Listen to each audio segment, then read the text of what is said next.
سلام اس پر جو دنیا کے لیے رحمت ہی رحمت ہے۔ بسم اللہ الرحمن الرحیم، رب اشرح لی صدری ویسر لی امری واحلل عقدۃ من لسانی یفقہوا قولی۔ سیرت النبی کی 23ویں قسط میں خوش آمدید۔ گزشتہ قسط کے اندر ہم نے آپ کے سامنے نبی اکرم صلی اللہ علیہ وسلم نے مدینہ کی جو ریاست قائم کی، اس کے اندر وزارت دفاع کا نظام کیا تھا، وزارت خارجہ کا نظام کیا تھا، اور نبی اکرم صلی اللہ علیہ وسلم نے نظام عدل و انصاف کے لیے کورٹ سسٹم کس طرح سے قائم کیا اور کس طرح سے لوگوں کو انصاف کی فراہمی کی گئی، اس کی تفصیلات آپ کے سامنے رکھی تھی۔ آج کی جو نشست ہے اس کے اندر انشاءاللہ نبی اکرم صلی اللہ علیہ وسلم نے مدینہ کی ٹاؤن پلاننگ کیا کی تھی، اس کی تفصیلات آپ کے سامنے رکھی جائیں گی، اور غریبوں کی مدد کے لیے اوقاف کیا کیے گئے اس کی تفصیلات آئیں گی۔ اسی طریقے سے نظام تعلیم کیا تھا، وزارت تعلیم کس طریقے سے کام کرتی تھی، اور معیشت کو بہتر بنانے کے لیے ایک بہت بڑا چیلنج آپ صلی اللہ علیہ وسلم کے سامنے مدینہ کے اندر یہ آ چکا تھا جب ہجرت کے بعد، کہ ایک بہت بڑی آبادی مہاجرین کی جو ہے وہ جب بے سر و سامانی کی حالت میں مدینہ آئی تو اس کی وجہ سے معیشت پہ ایک بہت بڑا بوجھ کھڑا ہوا۔ اس کو نبی اکرم صلی اللہ علیہ وسلم نے کس طریقے سے حل کیا، اس کی تفصیلات ہم آپ کے سامنے رکھیں گے، اور اسی طریقے سے پولیس کا نظام کیا تھا، امن و امان کو کس طریقے سے برقرار رکھا گیا، اور آخر میں ایک مختصر نگاہ جو ہے وہ ہم غزوات پہ ڈالیں گے، اور آپ کے سامنے غزوات کے حوالے سے کچھ اہم تفصیلات جو ہے وہ آپ کے سامنے رکھی جائیں گی۔ تو اگر ہم مدینہ کے حوالے سے دیکھیں کہ اس کی ٹاؤن پلاننگ کی جو میں نے پہلے ذکر کیا کہ ہم اس پہ بات کریں گے، تو مدینہ کی اگر ہم دیکھیں کہ اس کا جغرافیہ کیا تھا تو تقریباً یہ مدینہ کی جو لمبائی ہے وہ 12 سے 14 میل تھی، اور اس کی چوڑائی جو ہے وہ تقریباً 8 سے 10 میل اس شہر کی لمبائی تھی۔ اسی طریقے سے اگر ہم یہ دیکھیں کہ یہ شہر جو ہے بنیادی طور پہ کس طرح سے آباد تھا کہ چھوٹی چھوٹی بستیاں تھیں جن کو جمع کر کے یہ شہر جو ہے ہم اس کو کہہ سکتے ہیں کہ یہ آباد تھا۔ لیکن جب انصار مہاجرین ہجرت کر کے آئے تو اس کے بعد اس کی آبادی بڑھنا شروع ہوئی۔ اسی طریقے سے نبی اکرم صلی اللہ علیہ وسلم کی جب فتوحات کا سلسلہ بڑھتا چلا گیا تو بہت سارے قبائل کے لوگ جو ہیں جن کو نبی اکرم صلی اللہ علیہ وسلم کے قرب کی یوں سمجھیں کہ ایک وہ طلب تھی، تو وہ آ کے مدینہ کے اندر رہائش پذیر ہونا شروع ہو گئے، جس کی وجہ سے مدینہ کی آبادی بڑھتی چلی گئی اور لوگوں نے اب مکانات بنانا وہاں پہ شروع کر دیے تھے۔ یہی وجہ ہے کہ پھر ضرورت محسوس ہوئی کہ کس طریقے سے کچھ گائیڈنس کی جو ہے وہ ضرورت محسوس ہوئی کہ طے کیا جائے کہ گلیاں کس طرح سے ہوں گی اور گھر کس طریقے سے ہوں گے۔ تو یہاں پہ ہمیں پتہ چلتا ہے کہ آپ صلی اللہ علیہ وسلم نے اتنی نازک چیزوں پر بھی، اتنی باریک چیزوں پر بھی آپ صلی اللہ علیہ وسلم کی نگاہ تھی، اور آپ صلی اللہ علیہ وسلم نے اس کے اندر بھی اپنی جو صلاحیتیں ہیں نبی اکرم صلی اللہ علیہ وسلم کی قائدانہ اوصاف جو ہیں وہ ہمیں نظر آتے ہیں۔ لہٰذا نبی اکرم صلی اللہ علیہ وسلم نے صحابہ کو حکم دیا کہ تم ایک گھر کے دروازے سے دوسرے گھر کے دروازے تک جو گلی کا راستہ تم چھوڑو گے وہ 7 سے 10 ہاتھ جو ہے وہ ہونا چاہیے، تقریباً 10 فٹ کے قریب جو ہے وہ کہا جاتا ہے کہ ہونا چاہیے۔ جو سیرت نگار ہیں وہ یہ لکھتے ہیں کہ بنیادی طور پہ یہ 10 فٹ کی جگہ جو اس وقت کہی گئی تھی اس کی وجہ یہ تھی کہ جو اس وقت جانوروں کی گاڑیاں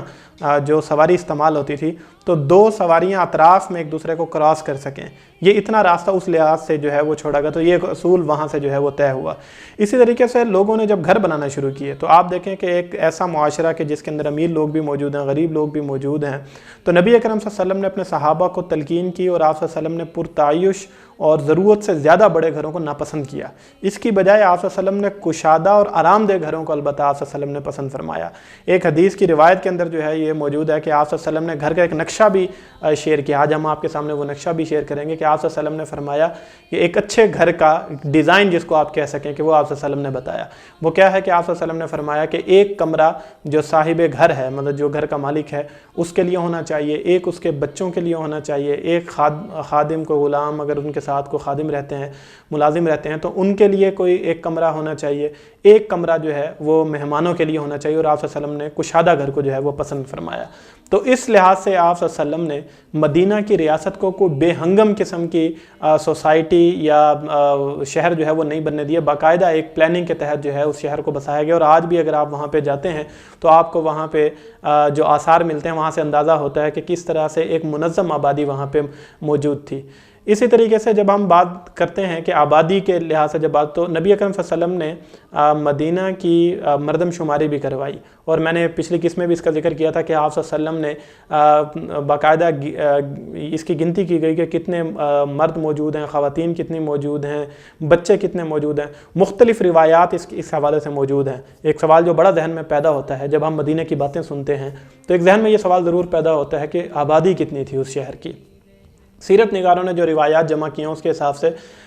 10 سے 15 ہزار نفوس پر مشتمل یہ شہر تھا. تو اس لحاظ سے یہ آپ اس زمانے میں اگر دیکھیں تو یہ ایک بڑا شہر تھا, کیونکہ قبائل کی جو قبیلے کسی جگہ پہ آباد ہوتے تھے تو ان کی آبادی 300 400 1000 1500 یہاں تک جو ہے وہ آبادی ہوا کرتی تھی. اس لحاظ سے مدینہ ایک بڑا شہر تھا. اور نبی اکرم صلی اللہ علیہ وسلم نے آغاز میں تو یہاں پہ جو مساجد قائم کی, اگر آپ غزوہ بدر تک دیکھیں تو مساجد کی تعداد جو ہے وہ تقریباً 9 کے قریب تھی, لیکن نبی اکرم صلی اللہ علیہ وسلم کے وصال کے وقت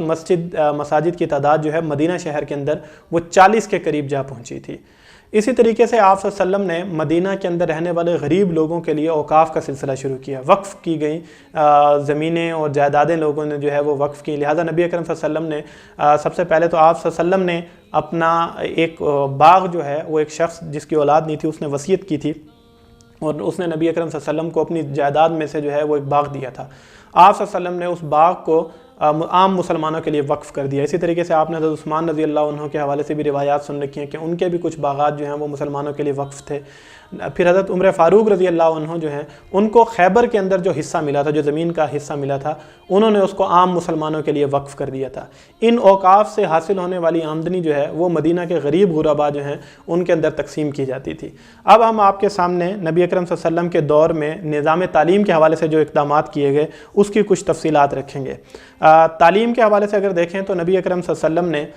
نبی اکرم صلی اللہ علیہ وسلم کے دور میں تعلیم کا جو مرکز تھا وہ مساجد تھی. مسجد کے اندر حلقے جو ہے وہ قائم تھے, اور اس کی تعداد جو ہے جیسے میں نے بتایا کہ وصال کے وقت تو آپ صلی اللہ علیہ وسلم کے تقریباً 40 مساجد تھی, لیکن حضرت عمر فاروق رضی اللہ عنہ جو ہیں ان کے دور میں ہمیں پتہ چلتا ہے کہ مساجد کی تعداد جو ہے وہ کئی 100 تک پہنچ گئی. یہاں تک کہ اس کے اندر جو حلقے تھے جن کو آپ یہ کہہ سکتے ہیں کہ کلاسز کہہ سکتے ہیں کہ کلاسز کتنی تھیں, تو حضرت عمر فاروق رضی اللہ عنہ کے دور میں تقریباً 950 کلاسز جو ہیں وہ مساجد کے اندر وہ ہو رہی تھی. آپ صلی اللہ علیہ وسلم نے تعلیم کی ذمہ داری جو ہے وہ ایک صحابی حضرت عبادہ بن صامت رضی اللہ عنہ جو ہیں ان کے ذمے جو ہے یہ کام لگایا. آپ ان کو جو ہے نبی اکرم صلی اللہ علیہ وسلم کا وزیر تعلیم بھی کہہ سکتے ہیں. یہ خود جو ہے وہ لکھنا پڑھنا دونوں جانتے تھے, اور یہ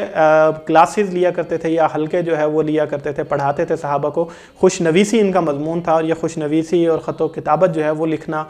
جو ہے وہ صحابہ کو اور بچوں کو جو ہے وہ سکھایا کرتے تھے. اسی طریقے سے ان کے کاموں میں شامل تھا کہ یہ ہر مسجد میں تشریف لے جاتے اور وہاں پہ نگرانی کرتے اور مقرر کرتے لوگوں کو کہ کون یہاں پہ تعلیم کا نظام جو ہے وہ قائم کرے گا. اور اگر ہم یونیورسٹی کی بات کریں کہ جو آج کل ہمارے ہاں بھی ایک یونیورسٹیز کا ایک پورا ماحول موجود ہے, تو اسلام کی سب سے پہلی یونیورسٹی کون سی تھی؟ نبی اکرم صلی اللہ علیہ وسلم نے سب سے پہلی یونیورسٹی جو ہمارے لیے ایک مشعل راہ بھی ہے, آپ صلی اللہ علیہ وسلم نے وہ صفا جس کو ہم کہتے ہیں اصحاب صفا جو ہیں وہ اس کے فارغ التحصیل لوگ تھے. صفا جو ہے وہ مسجد نبوی کے قریب جو ہے وہ ایک چبوترا تھا جہاں پہ جو لوگ موجود ہوتے تھے, اور نبی اکرم صلی اللہ علیہ وسلم خود اس کی نگرانی کرتے تھے. دوسرے معنوں میں آپ کہہ سکتے ہیں کہ وہاں پہ استاد نبی اکرم صلی اللہ علیہ وسلم تھے, اور وہاں کا نصاب جو ہے وہ قرآن تھا. اور آپ صلی اللہ علیہ وسلم نے وہاں پہ جو جمع ہوئے لوگ تھے وہ کسی ڈگری کے لیے یا کوئی دنیا کے اندر جو ہے وہ فخر اور تفاخر اور اپنے کیریئر کے لیے نہیں جمع ہوئے تھے, بلکہ یہ ایسے لوگ تھے جو مدینہ کے اندر سب سے زیادہ قسم پرسی کی حالت میں ہوا کرتے تھے. اور حضرت ابو ہریرہ رضی اللہ عنہ کے حوالے سے آتا ہے کہ وہ بھوک اور اس کی وجہ سے بے ہوش پڑے وہاں پہ نظر آتے تھے. تو تعلیم جو ہے وہ دنیا کے حصول کا مقصد نہیں ہوگا, بلکہ وہ آخرت جو ہے اس کا وہ مطمع نظر ہوگا, لوگوں کی اصلاح جو ہے اس کا مقصد ہوگا. یہ نبی اکرم صلی اللہ علیہ وسلم نے صفا کی جو یونیورسٹی مسلمانوں کی قائم کی اس کے اندر وضع کر دیا ہمارے لیے. اسی طریقے سے جب ہم آگے بڑھتے ہیں تو نبی اکرم صلی اللہ علیہ وسلم نے بہت سارے معلمین کو مقرر کیا. لہذا ہمیں روایات میں ملتا ہے کہ حضرت معاذ بن جبل رضی اللہ عنہ جو ہیں ان کو معلم بنا کے یمن کی طرف بھیجا گیا. اسی طریقے سے حضرت عمر بن حزم رضی اللہ عنہ جو ہیں ان کو بھی یمن معلم کے طور پہ بھیجا گیا. آغاز کے اندر اگر ہم دیکھیں تو ہجرت سے قبل حضرت مصعب بن عمیر رضی اللہ عنہ جو ہیں وہ معلم کے طور پہ اور دائی کے طور پہ جو ہے وہ مدینہ تشریف لائے. آپ صلی اللہ علیہ وسلم نے مدینہ کی جو مساجد ہیں اس میں بہت سارے معلمین کو تعینات کیا. اس کے اندر ہمیں حضرت زید بن ثابت رضی اللہ عنہ کا نام ملتا ہے, حضرت اسید بن حضیر رضی اللہ عنہ کا نام ملتا ہے, حضرت خالد بن سعید رضی اللہ عنہ کا نام ملتا ہے. حضرت خالد بن سعید رضی اللہ عنہ وہ صحابی ہیں کہ جن کو بچوں کی تعلیم کے حوالے سے مقرر کیا گیا, اور یہ بچوں کو جو ہے وہ لکھنا پڑھنا سکھایا کرتے تھے. تو یہ تعلیمی نظام جو ہے وہ نبی اکرم صلی اللہ علیہ وسلم کے دور میں موجود تھا. دار القرا نامی ایک مکان تھا جو صرف اس کام کے لیے مختص تھا کہ لوگ وہاں پہ جمع ہوتے تھے اور وہاں پہ آپ یوں کہہ سکیں کہ آج کے دور کے لحاظ سے اگر ہم آپ کے سمجھانے کے آسانی کے لیے آپ کے لیے کہ کورسز کی صورت میں جو چیزیں ہوتی تھی وہ دارالقرہ نامی جو مکان تھا وہاں پہ ہوتی تھی، اور صحابہ جو ہے وہ حدیث اور تفسیر اور یہ چیزیں قرآن جو ہے وہ پڑھایا کرتے تھے۔ اور ہمیں حدیث کے اندر بھی اس کے حوالے ملتے ہیں کہ نبی اکرم صلی اللہ علیہ وسلم نے قرآن پاک کے علاوہ جب ہم کریکولم کی بات کرتے ہیں، نصاب تعلیم کی جب بات کرتے ہیں، تو آپ صلی اللہ علیہ وسلم نے نصاب کے اندر کچھ چیزوں کو خود بھی شامل کیا اور کچھ کی جو ہے آپ صلی اللہ علیہ وسلم نے ترغیب دی، لہذا جن کے حوالے ہمیں ملتے ہیں کہ نصاب تعلیم میں قرآن کے علاوہ کیا کیا چیزیں شامل تھیں۔ اس میں فلکیات شامل تھی، تیر اندازی، تیراکی، عربی زبان و ادب، طب، تجارت، ترجمہ اور زبانیں اور فن سپاہ گری جو ہیں وہ ایک ایجوکیشن سسٹم کا حصہ تھے، اور مسلمان جو بچے ہوتے تھے ان کو تیر چلانا اور ان کو سوئمنگ اور ان کو گھڑ سواری، ہارس رائڈنگ جس کو ہم کہتے ہیں، اسی طریقے سے ہر بچے کو میڈیکل کی بیسک ٹریننگ جو ہے وہ دی جاتی تھی، اور فلکیات اور یہ سارے علوم جو ہیں وہ مسلمانوں کو اس سے گزارا جاتا تھا، تو اس سے ایک بیلنس شخصیت جو ہے وہ سامنے آتی ہے۔ اسی طریقے سے اب ہم ذکر کریں گے نبی اکرم صلی اللہ علیہ وسلم نے امن و امان کو قائم رکھنے کے لیے آپ صلی اللہ علیہ وسلم نے کیا اقدامات کیے۔ صورتحال یہ ہے کہ جب آپ صلی اللہ علیہ وسلم مدینہ تشریف لائے ہجرت کے بعد، تو قریبی جو یہودی قبائل موجود تھے ان میں کچھ شرپسند ایسے لوگ تھے کہ جن کا یوں سمجھ لیں کہ وہ ایک ڈاکوؤں کا اور چوروں کا ایک گروہ جو ہے وہ قبائل کے اندر موجود تھے، وہ آتے تھے اور راتوں کو حملہ کر کے اور لوگوں کے املاک جو ہیں وہ چوری کیا کرتے تھے۔ تو نبی اکرم صلی اللہ علیہ وسلم نے اس کے لیے صحابہ کی ایک ٹیم تشکیل دی اور ان کو رات کے وقت جو ہے وہ پہرے پہ مامور کیا جاتا۔ آپ اس کو کہہ سکتے ہیں کہ جس طرح آج کل کے دور میں ہماری گلیوں کے اندر جو ہے وہ پولیس پیٹرولنگ کر رہی ہوتی ہے، اسی طریقے سے صحابہ جو ہیں وہ مدینے کی گلیوں کے اندر جو ہے وہ پیٹرولنگ کیا کرتے تھے تاکہ لوگوں کی املاک کی جو ہے وہ حفاظت کو یقینی بنایا جا سکے۔ بعد میں تو یہ جو شعبہ ہے یہ بہت مستحکم ہو گیا، لیکن اصل چیز یہ ہے کہ جب یہودی قبائل جو ہیں ان کے اوپر مسلمانوں کو فتوحات نصیب ہوئیں اور وہ وہاں سے کچھ جلا وطن کر دیے گئے، تو اس کے بعد ویسے ہی جرائم کے اندر کمی آتی چلی گئی۔ تو نبی اکرم صلی اللہ علیہ وسلم نے جہاں لوگوں کی تعلیم و تربیت اور ان کے اخلاق کے حوالے سے آپ صلی اللہ علیہ وسلم نے توجہ دی، وہاں پہ جس کو ہم ایک کہتے ہیں کہ قوت نافذہ یا رٹ جو اسٹیٹ کی ہوتی ہے، اس کو بھی آپ صلی اللہ علیہ وسلم نے قائم کیا تاکہ اگر کوئی شخص ایسا ہے کہ جو تعلیم و تربیت کے نتیجے میں جو ہے وہ پورا نہیں اترتا اور اس کو فالو نہیں کرتا تو اس کو پھر قابو کیا جا سکے۔ اب ہم آئیں گے سب سے اہم چیز، اور وہ یہ تھی کہ بگڑتی معیشت۔ مدینہ کی میں نے آپ کے سامنے صورتحال رکھی کہ جب مہاجرین کی بہت بڑی تعداد وہاں پہ آ گئی تو اس کی وجہ سے ایک بوجھ جو ہے وہ معیشت کے اوپر پڑا، اور ہم آج بھی دیکھتے ہیں کہ مہاجرین جیسے یہ مختلف ملکوں کے اندر جنگ کی صورتحال ہوتی ہے تو سب سے بڑی ڈیبیٹ اس وقت بھی یہ چلتی ہے کہ ان مہاجرین کو کون سنبھالے گا، کیونکہ یہ معیشت پہ ایک طرح سے بے سر و سامانی کی حالت میں آتے ہیں تو ایک بوجھ بن جاتے ہیں۔ آپ صلی اللہ علیہ وسلم کو بھی اس چیلنج کا سامنا ہوا، اور دوسری طرف اگر ہم دیکھیں کہ مدینہ کے اندر جو کاروبار تھا وہ کس کے ہاتھوں میں ہے، مدینہ کے اندر زراعت بھی تھی اور تجارت بھی تھی۔ زراعت کے اندر جو چیزیں شامل تھیں اس میں انگوروں کے باغات تھے، کھجوروں کے باغات تھے، کیلا جو ہے وہ وہاں پہ پیدا ہوتا تھا، انار وہاں پہ پیدا ہوتا تھا۔ تو یہ مسلمان جو وہاں پہ مدینہ کے لوگ تھے، یہ زراعت اور کھیتی باڑی جو ہے وہ ان کے پاس موجود۔ تجارت کے اندر جو ہے وہ کپڑا تھا، ہتھیار تھے، لکڑی اور مٹی کے برتن جو ہیں وہ بنائے جاتے تھے، لیکن تجارت کے اندر جو اثر رسوخ تھا وہ یہودیوں کا تھا، وہ کاروبار پر چھائے ہوئے تھے، اور اس کی وجہ تھی دو چیزیں۔ انہوں نے دو ذرائع سے جو مدینہ کے لوگ تھے ان کو اپنے کاروبار کے ذریعے سے جو ہے وہ جکڑ لیا۔ اس میں ایک چیز جو تھی وہ تھی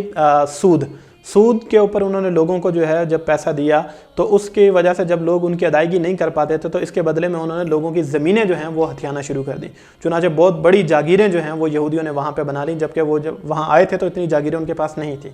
اسی طریقے سے دوسرا کام جو انہوں نے کیا وہ شراب کا کاروبار تھا۔ شراب کے کاروبار کو انہوں نے رواج دے کے ایک طرف تو پیسہ کمایا، دوسرا جو کاروباری حضرات ہوتے تھے ان کو ظاہر ہے شراب جو ہے وہ آپ کو اس قابل نہیں چھوڑتی کہ اس کے بعد آپ کوئی پروڈکٹیو کام جو ہے وہ کر سکیں، تو ان کے ایک بڑے ہیومن ایسٹ کو جو بزنس کی سکلز رکھتا تھا اس کو ناکارہ کر دیا۔ تو اس لحاظ سے یہودی جو ہیں وہ اس پورے بازار کے اوپر جو ہے وہ چھائے ہوئے تھے، اور مسلمان جو ہیں وہ اس کے اندر تھوڑے ہم دیکھتے ہیں کہ جو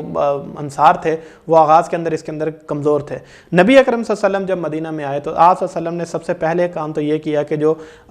شراب اور سود کی یہ جو چیزیں تھیں ان کو جو ہے وہ مدینہ کی ریاست میں اس کو ختم کر دیا گیا اور سود کے اوپر جو ہے وہ پابندی لے. پھر یہودی یہاں سے بھی چلے بھی گئے, لیکن اس سے پہلے آپ صلی اللہ علیہ وسلم نے یہودیوں کے جانے سے پہلے ہی کاروبار ان کے ہاتھوں سے لے لیا. اب یہاں پہ دیکھیں کہ دشمنوں کو ختم کرنے کا صرف ایک طریقہ آپ صلی اللہ علیہ وسلم کے پاس یہ نہیں تھا کہ آپ صلی اللہ علیہ وسلم صرف ان کے اوپر تلوار لے کے جو ہے وہ چلے جاتے تھے, بلکہ ہر دشمن کو اس کے میدان میں جا کے مسلمانوں نے شکست دی. اگر کوئی کلام کے طور پہ مسلمانوں کے خلاف اٹھا تو حضرت حسان بن ثابت رضی اللہ عنہ جو ہیں اس کے مقابلے میں شاعری لے کے آئے اور انہوں نے کلام کے ذریعے سے جو ہے اس کو شکست دی. اگر کوئی تلوار لے کے آیا تو حضرت خالد بن ولید, حضرت علی رضی اللہ عنہ, حضرت سعد بن ابی وقاص, حضرت زبیر بن العوام اور ان جیسے جری صحابہ تھے جن کو نبی اکرم صلی اللہ علیہ وسلم نے آگے پیش کیا. اگر کوئی سفارت کاری کے اندر آگے بڑھا تو نبی اکرم صلی اللہ علیہ وسلم نے حضرت جعفر رضی اللہ عنہ, حضرت عمر فاروق اور حضرت دحیہ کلبی رضی اللہ عنہ جیسے بہترین سفیروں کو پیش کیا. اسی طریقے سے اگر لوگوں نے کاروبار کے اندر اپنا لوہا منوایا تو نبی اکرم صلی اللہ علیہ وسلم نے بھی اپنے پھر بہترین کاروباری حضرات جو تھے ان کو ٹارگٹ کر کے بھیجا.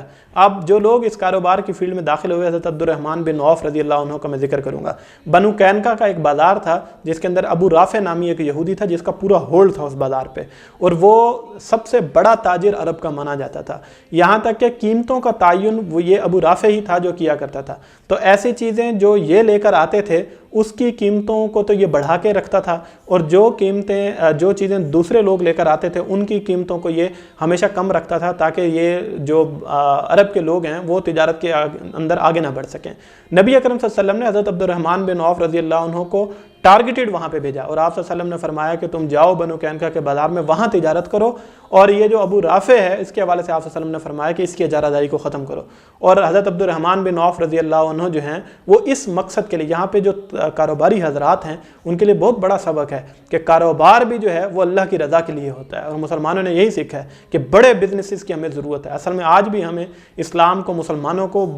بڑے ہمیں جو ہے وہ مال سائز جو ہے وہ بزنسز کی ضرورت ہے جن کے ذریعے سے پھر اسلام کو طاقت پہنچائی جا سکے اور اسلام کے لیے کام کرنے والے جو لوگ ہیں ان کی مدد کی جا سکے. لہٰذا حضرت عبد الرحمن بن عوف رضی اللہ عنہ نے چند مہینوں کے اندر ہی اس پورے بازار کے اوپر انہوں نے اپنا سکہ جمایا, اور اس کے بعد وہ جو سٹیٹس ابو رافع کو حاصل تھا وہ بعد میں حضرت عبد الرحمن بن عوف رضی اللہ عنہ کو حاصل ہوا. پھر آپ صلی اللہ علیہ وسلم نے صرف اتنا نہیں کیا بلکہ آپ صلی اللہ علیہ وسلم نے پھر جو چھوٹے کاروباری حضرات تھے, یعنی جن کے پاس ایک سمال بزنس ہوتا تھا, تو وہ جب یہودیوں کے بازار میں جایا کرتے تھے تو ان کے جو بڑے بزنس مین ہوتے تھے یہ چھوٹے بزنس مین کو کھا جاتے تھے اور ان کو وہاں پہ پنپنے نہیں دیا جاتا تھا, جس میں سب سے بڑی مثال تو یہ تھی کہ ان کو بھاری ٹیکس وہاں دینا پڑتا تھا. یہی وجہ ہے کہ پھر وہ وہاں خود فروخت کرنے کی بجائے چیزیں یہودیوں کو فروخت کر دیا کرتے تھے, اور وہ اونے پونے داموں سے خرید کے خود بازار کے اندر جو ہے چیزیں فروخت کرتے تھے. آپ صلی اللہ علیہ وسلم نے یہ چھوٹے کاروباری حضرات جو تھے, انٹرپرینور تھے, ان کے لیے مدینہ میں ایک بازار بنوایا, اور آپ صلی اللہ علیہ وسلم نے کہا کہ یہاں تم پر کوئی ٹیکس نہیں ہوگا. اور آپ صلی اللہ علیہ وسلم نے ساتھ میں لوگوں کو موٹیویٹ کرنے کے لیے یہ بھی فرمایا کہ جو کوئی ہمارے بازار میں آ کے تجارت کرے گا اس کے لیے وہی اجر ہے کہ جو کہ مجاہد کے لیے میدان جنگ کے اندر ہے. تو اس طریقے سے آپ صلی اللہ علیہ وسلم نے کاروبار کو جو ہے وہ بڑھاوا دیا, اور لوگوں کو, دشمنوں کو جو ہے ان کی فیلڈ میں جا کے آپ صلی اللہ علیہ وسلم نے بہترین کاروباری صلاحیتوں کے ذریعے سے نبی اکرم صلی اللہ علیہ وسلم نے ان کو اس فیلڈ کے اندر شکست دی. یہاں تک کہ پھر ہمیں روایات میں ملتا ہے کہ کاروبار کے اندر جو ہے ہمیں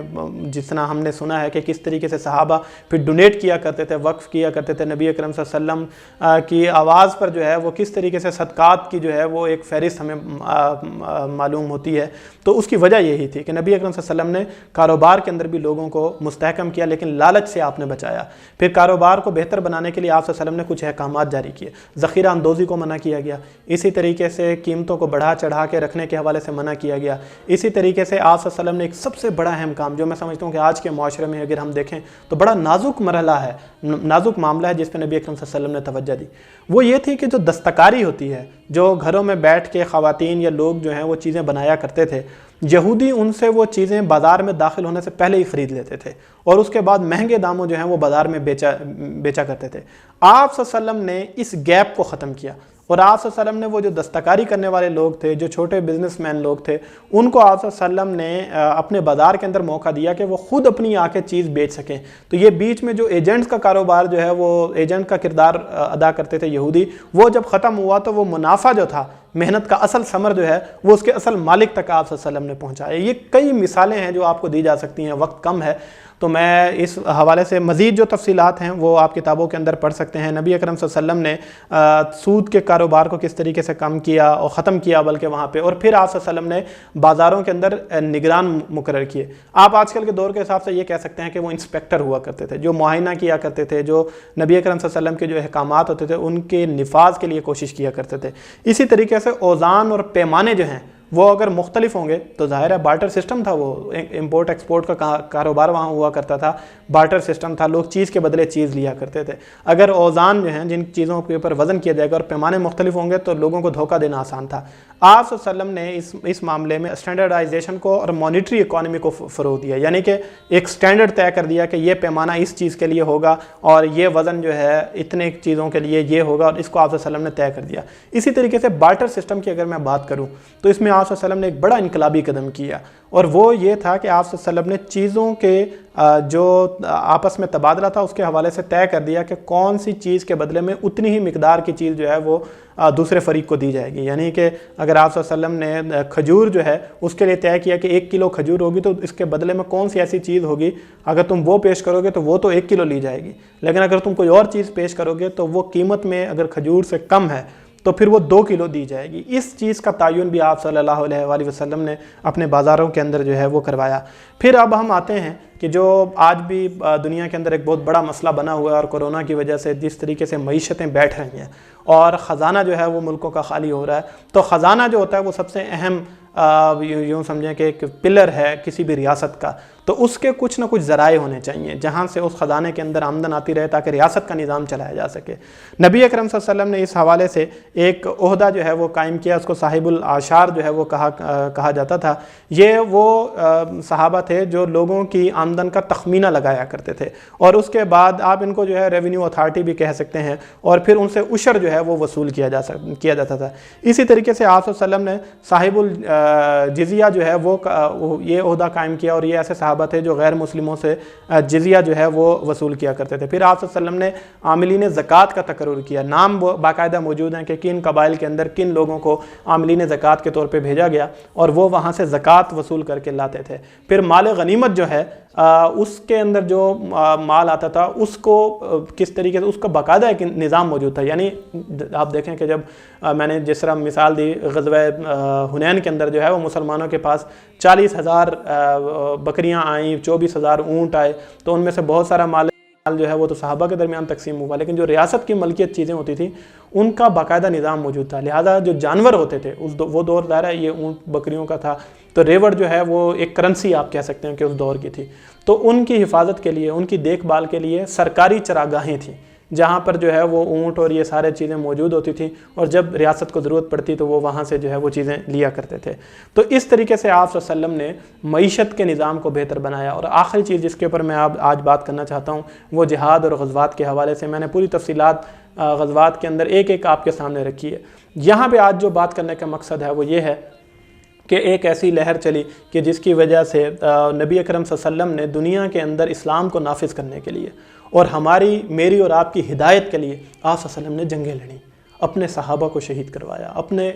اپنے خون کے رشتوں کو آپ صلی اللہ علیہ وسلم نے ان جنگوں میں شہید کروایا۔ اور اس کے بعد آج یہ ہے کہ جب مغرب نے اس کے اوپر تنقید کی تو ہم میں سے بہت سارے لوگ اس میں ڈیفینسو ہو گئے اور انہوں نے جو ہے وہ ایک معذرت خانہ رویہ جو ہے وہ اپنایا۔ تو ضرورت اس بات کی ہے کہ آپ کے نبی نے، میرے نبی نے میرے اور آپ کے لیے یہ جنگیں لڑی، ہم تک یہ اسلام صحیح سلامت پہنچ جائے، ہم تک یہ کتاب پہنچ جائے اور دنیا کے اندر امن قائم ہو سکے۔ صرف میرے اور آپ کے لیے نہیں، پوری انسانیت کو آپ صلی اللہ علیہ وسلم نے ایک انصاف کا نظام قائم کرنے کے لیے، ان کو ایک نظام دینے کے لیے، غلاموں کی آزادی کے لیے آپ صلی اللہ علیہ وسلم نے جو لوگوں نے اپنے غلام بنا دیے تھے پوری انسانیت کو، ان کو لوگوں کی غلامی سے نکالنے کے لیے آپ صلی اللہ علیہ وآلہ وسلم نے جو جنگیں کی، آج ہمیں اس کو اون کرنے کی ضرورت ہے۔ اور اگر ہم یہ دیکھیں کہ آپ صلی اللہ علیہ وسلم کے اوپر جو آپ صلی اللہ علیہ وسلم کی غزوات کے اندر اسٹریٹجی ہے وہ ایک پرامن اسٹریٹجی ہے۔ یعنی میں اگر آپ کے سامنے آج بات رکھوں اور کچھ ہم آپ کے سامنے اسٹیٹسٹکس اگر ہم رکھیں، اور اس سے پہلے میں یہ بات کرنا چاہوں گا کہ نبی صلی اللہ علیہ وسلم کا جو نظریہ جہاد ہے اس کو کس طریقے سے یہ اسٹیٹسٹکس جو ہیں وہ اسٹرینتھن کرتے ہیں، تو ہم یہ دیکھتے ہیں کہ آپ صلی اللہ علیہ وسلم کے پرامن نظریہ جہاد تھا۔ اس کی وجہ یہ تھی کہ آپ صلی اللہ علیہ وسلم نے جتنے غزوات نبی اکرم صلی اللہ علیہ وسلم کے دور میں ہوئے، اگر ہم اس کے اندر یہ دیکھیں کہ پورے دونوں اطراف سے، یعنی جو آپ صلی اللہ علیہ وسلم کے صحابہ کے ہاتھوں جو لوگ قتل ہوئے اور مشرکین یا دشمنوں کے ہاتھوں سے صحابہ شہید ہوئے، ان کی ٹوٹل تعداد آپ جانتے ہیں کہ کتنی تھی؟ ایک جو نمبر ہمیں ملتا ہے وہ 758 لوگوں کا ہے، یعنی صرف 758 لوگ۔ آج ہم دیکھتے ہیں کہ لاکھوں لوگ لقمہ اجل بن جاتے ہیں ایک جنگ کے اندر اور کوئی پوچھنے والا نہیں ہے۔ اور نبی اکرم صلی اللہ علیہ وآلہ وسلم کی جنگی حکمت عملی اتنی کامیاب تھی کہ کتنا علاقہ، لاکھوں مربع میل کا علاقہ آپ صلی اللہ علیہ وسلم نے جو ہے وہ فتح کیا، لیکن صرف 758 لوگ جان سے گئے۔ اسی طریقے سے اگر ہم دیکھیں تو 6500 سے زائد قیدیوں میں سے صرف 2 قیدیوں کو سزائے موت ہوئی ہے، اس کے علاوہ کسی کو جو ہے وہ جان سے جو ہے وہ نہیں مارا گیا۔ تو غزوہ بدر کے قیدیوں کو اگر ہم دیکھیں تو کس طرح سے صحابہ جو ہے غزوہ بدر کے جو قیدی تھے ان کو اچھا کھانا دیتے تھے اور خود سوکھی روٹیاں کھاتے تھے۔ کیا ایسے نبی کو، کیا ایسے لوگوں کو یہ کہنا کہ انہوں نے کوئی ظلم کا معاملہ کیا، یہ بذات خود ایک ظلم ہے، یہ بات کرنا ظلم ہے۔ جو اپنے دشمنوں کے بارے میں ایسا رکھتے ہیں، فتح مکہ کو اگر آپ دیکھیں، نبی اکرم صلی اللہ علیہ وآلہ وسلم نے ان لوگوں کو جو آپ صلی اللہ علیہ وسلم کے اوپر اتنی بار اٹیک کر چکے تھے، آپ صلی اللہ علیہ وسلم کے رشتہ داروں کو قتل کر چکے تھے، آپ صلی اللہ علیہ وسلم کے صحابہ کو انہوں نے شہید کیا تھا، آپ صلی اللہ علیہ وسلم نے عام معافی کا اعلان کر دیا۔ تاریخ کے اندر کوئی ایک ایسی مثال نہیں ملتی، کوئی ایک مثال ایسی نہیں ملتی کہ کسی شخص کو اتنا ستایا گیا ہو، اتنی تکلیفیں دی گئی ہوں اور اس کے بعد وہ اتنی قوت سے اس علاقے کو فتح کرے۔ حقیقت یہ ہے کہ ہم تاریخ پڑھتے ہیں تو ہمیں پتہ چلتا ہے کہ لوگوں نے نیست و نابود کر دیا، لیکن نبی اکرم صلی اللہ علیہ وسلم کا نظریہ جہاد یہ تھا کہ آپ صلی اللہ علیہ وسلم اپنے دشمن کو نیست و نابود کرنے کی بجائے اسے کمزور کرتے تھے، اسے مغلوب کرتے تھے، اسے دباتے تھے تاکہ کم سے کم قتل و خون ہو۔ یہی وجہ کہ ہمیں جو معاہدوں کی مثالیں ملتی ہیں، کیوں معاہدے کیے؟ تاکہ لوگوں کو ان معاہدوں میں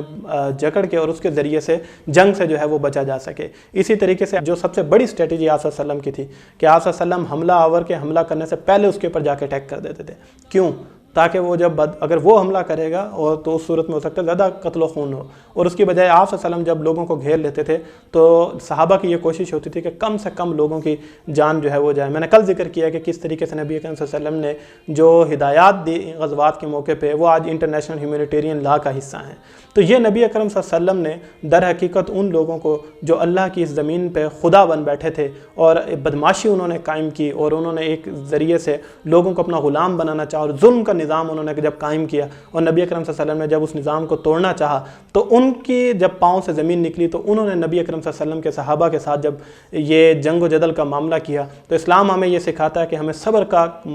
پیمانہ جو ہے وہ برقرار رکھنا چاہیے، لیکن صبر ایسا بھی نہیں ہوگا کہ اسلام کے تمام مسلمانوں کو جو ہے وہ ان کی دشمنوں کی جو ہے وہ غذا بننے کے لیے چھوڑ دیا جائے، بلکہ نبی اکرم صلی اللہ علیہ وسلم نے پھر اپنے ریاست کی اور اپنے شہریوں کی اور اپنے صحابہ کی حفاظت کی۔ اللہ تعالیٰ سے دعا ہے کہ جو کچھ آج ہم نے سنا ہے اس پہ ہمیں عمل کرنے کی توفیق عطا فرمائے اور ہمیں توفیق دے کہ ایک ایسی ہی ریاست جو مدینہ کی اسلامی ریاست تھی، پاکستان بھی ایک ویسی ریاست بنے، یہاں پہ بھی ویسا ہی نظام عدل قائم ہو، یہاں پر بھی اسی طریقے سے لوگ زندگی امن کے ساتھ گزار سکیں اور بالکل انصاف کی ایک زندگی ہو جہاں پہ لوگ گزاریں۔ نبی اکرم صلی اللہ علیہ وسلم کی زندگی ہمارے لیے کامل نمونہ ہے، ہمارے حکمرانوں کے لیے، ہماری رعایا کے لیے، ہمارے اساتذہ کے لیے، ہمارے جرنیلوں کے لیے، ہمارے